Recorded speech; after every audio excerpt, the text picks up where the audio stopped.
স্বপন পুরী সম্পূর্ণ গ্রেভা কালারে বাংলায় কাহিনীচিত্র সর্বপ্রথম।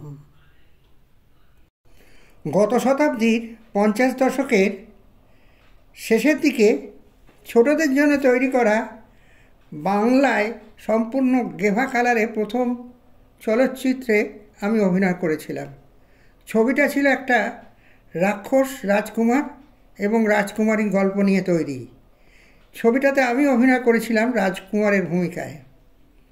গল্পটা অবশ্য বিভিন্ন ফর্মে ছোটদের গল্প হিসেবে আজও জনপ্রিয়।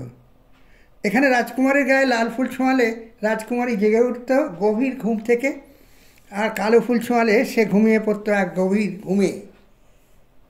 রাক্ষসটা এইভাবেই রাজকুমারীকে বন্দি করে রেখেছিল দিনের পর দিন, যাতে রাজকুমারী তার অর্থাৎ রাক্ষসের ছেলেকে বিয়ে করতে রাজি হয়। যত বাড়ি রাক্ষসটা রাজকুমারীকে জাগিয়ে এই কথা বলতো, রাজকুমারী বলে উঠত কখনোই না, কখনোই না। এ করেই চলছিল দিনের পর দিন। পরবর্তীতে রাজকুমার রাক্ষসকে মেরে রাজকুমারকে উদ্ধার করে নিয়ে চলে যায়। রূপকথার গল্প যেমন হয়, গল্পটা ঠিক সেই রকমই। মাঝখানে অনেক ঘটনা থাকে, ঘটনাগুলো বাংলা রূপকথা পড়লে অনুমান করে নেওয়া যায়। এই গল্পের শুটিংটা হয়েছিল রাঁচিতে, জনা এবং হুড্রু ফলসের ধারে কাছে। আমরা পুরো ইউনিটটা আস্তানা গেড়েছিলাম জোনা ফলসের একদম গায়ে লাগানো বাগান বাড়িতে। বাগান বাড়িটা ছিল সাদা পাথরের এবং বাগানটা ছিল বিভিন্ন ধরনের গোলাপ ফুলের বাগান। কোনোটা লাল, কোনোটা সাদা, কোনোটা কালো, আবার কোনোটা বা গোলাপি। এখানে বলে রাখা দরকার, আমাদের এই ছায়াছবির প্রডিউসার ছিলেন অত্যন্ত ধনী একজন মারোয়াড়ি ভদ্রলোক, নাম শ্রী জ্ঞান কুমার নলক্ষা। পরে শুনেছিলাম জ্ঞান কুমার নলক্ষার পূর্বপুরুষ নাকি অতীতে এই পদবি পেয়েছিলেন একজন বিশিষ্ট ধনী এবং দানবীর মানুষ হিসেবে, কারণ সেই সময় 9 লক্ষ টাকা জমে জমা সম্পত্তি থাকা মানুষজন মারোয়ারি সমাজেও অত্যন্ত বিরল ছিল। সে যাই হোক, একটা কথা এখানে বলে রাখা ভালো, সেই সময় রাঁচির এই দুটো ফলস আজকের মতো ছিল না। হুড্রু ফলসের আওয়াজ 1.5-2 কিলোমিটার দূর থেকে শোনা যেত। হুড্রু ফলস ছিল যেমন খাড়াই তেমনই উতরাই, শুধুমাত্র নিচে গিয়ে স্নান করা যেত। জোনা ফলস ছিল ধাপে ধাপে, প্রতিটি ধাপেই স্নান করা যেত। দুটো ফলসের সিনিক বিউটি ছিল অপূর্ব অপূর্ব। আমরা যে বাগান বাড়িটা থাকতাম জোনা ফলসের ধারে, সেখানে কোনো ইলেকট্রিসিটি ছিল না। সন্ধে হলেই বাগান বাড়িটার কেয়ারটেকার বিশাল বড় লোহার গেটটা বন্ধ করে দিত। রাত যত বাড়ত বিভিন্ন জন্তু জানোয়ারের ডাক শোনা যেত। গভীর রাতে বাঘের ডাকও শোনা যেত। শুনেছি ওরা জল খেতে আসতো তখন। ওই বাগান বাড়িতে আমরা প্রায় 1 মাসের কাছাকাছি ছিলাম। হুড্রু এবং জোনা ফলসের কাছাকাছি আমাদের শুটিং হয়েছিল। ইউনিটের সঙ্গে ছিল সাউন্ড রেকর্ড করার ভ্যান, বেশ কয়েকটা জেনারেটর। প্রচুর অর্থ ব্যয় করেছিলেন এই প্রডিউসার সাহেব। আমাদের স্কুলের অ্যানুয়াল পরীক্ষা শুরু হতো পুজোর পরে, শেষ হতো ডিসেম্বরের প্রথমে। তারপরে থাকতো অনেক গ্যাপ রেজাল্ট বেরোনো পর্যন্ত। আমাদের দুজনের এই স্কুলের কথা ভেবে শুটিংটা রাখা হয়েছিল ডিসেম্বর জানুয়ারি সেই সময়টাতে। শুটিংয়ের ডেট ফেলা হয়েছিল আমাদের দুজনের পড়াশোনার কথা চিন্তা করেই, কারণ যিনি রাজকুমারী ভূমিকায় অভিনয় করছিলেন তিনিও তখন স্কুলে পড়েন, ওই 4-5-এ।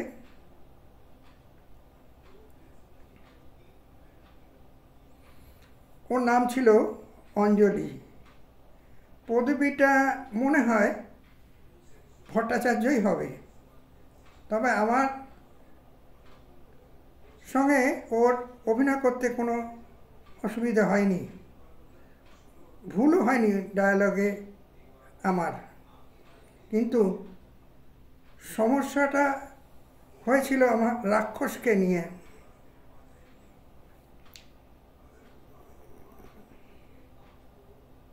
সেই সময় রাঁচিতে অসম্ভব ঠান্ডা ছিল।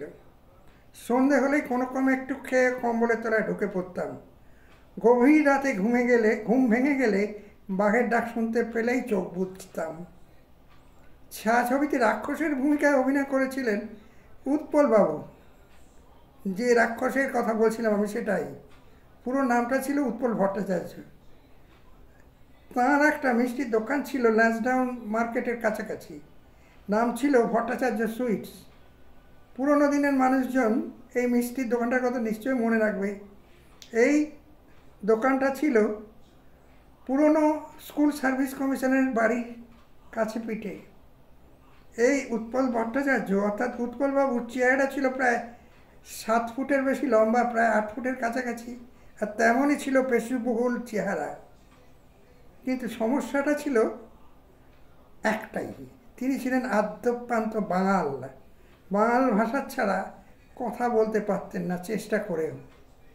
সেটা বোঝা গেল শুটিংয়ের সময়। এটা ছিল ডাইরেক্টর শ্রী কুমার সরকারের ত্রুটি। তিনি ভেবেছিলেন শুটিংয়ের সময় বাঙাল ভাষা উৎপলবাবু পরিহার করবেন।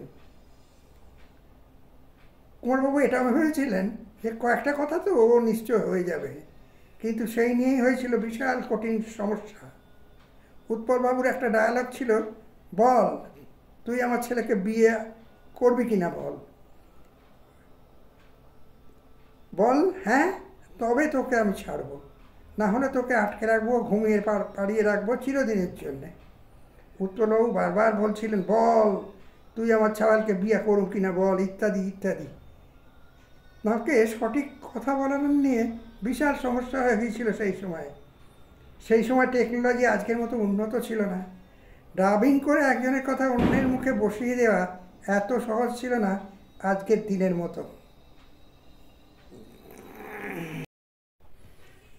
এই ছবিটা রিলিজ হওয়ার পর বেশি দিন ব্যবসা করতে পারেনি। এই ছায়াছবির চিত্রনাট্য ছিল দুর্বল, পরিচালক ছিলেন নতুন, কলাকুশলীদের সংখ্যার বেশিরভাগ মানুষজন ছিলেন নতুন। ছোটদের ছবি বলে পরিবেশক পেতে বেশ সমস্যা হয়েছিল। ছবিটা তৈরি হওয়ার পরও বেশি দিন ধরে হলে চলেনি।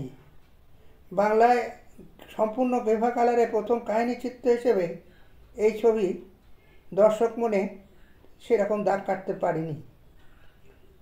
প্রচুর অর্থ ব্যয় সত্ত্বেও ছবিটা ফ্লপ হয়েছিল।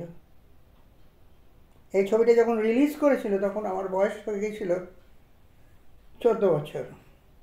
ছবিটা যখন করেছিলাম আমার বয়স ছিল 13 বছর।